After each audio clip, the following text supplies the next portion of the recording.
They confirmed basically if I didn't have the surgery in an hour, I would die.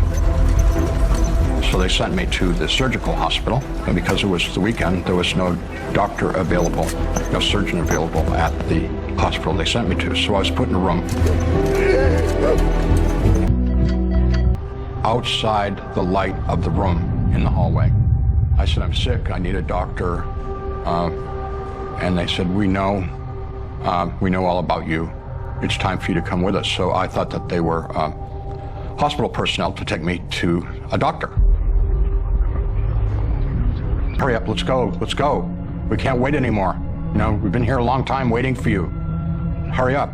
So I gave in and went with them, and they immediately surrounded me and moved me forward into that grayness.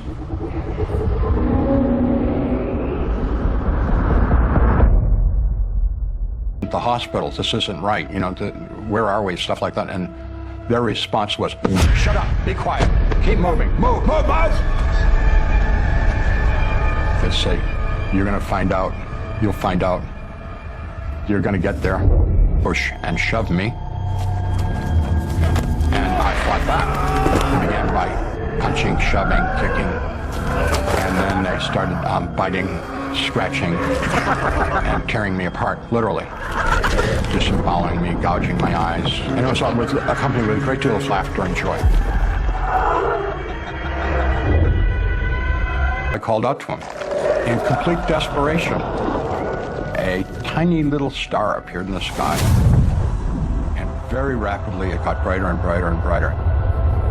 And he spoke to me for the first time in his voice, but it was telepathic, but it wasn't a thought of mine. It was his voice in my head. And he should put me back. I don't belong here. You know, you've made a mistake. I don't belong here. And he said, we don't make mistakes. You do belong here. Not ready for heaven yet. Finally, I said, what do you want me to do? I want you to love the person that you're with. And I said, okay, yeah, but then what do you want me to do after I do that? And he said, no, that's what I want you to do. And I said, yo, what good's that going to do? And he said, it's going to change the world. And I said, that's going to change the world? I don't think so. No, I said, you don't understand. The world is like a terrible, cruel place. Even if I love someone, they're just going to go get beat up somewhere else, and they're not going to. And he said, no, if you love someone, they'll take that love out into the world, and maybe they'll love somebody, and it'll grow and grow and grow. I said, it's not going to work. And he said, it's God's plan. It's going to work.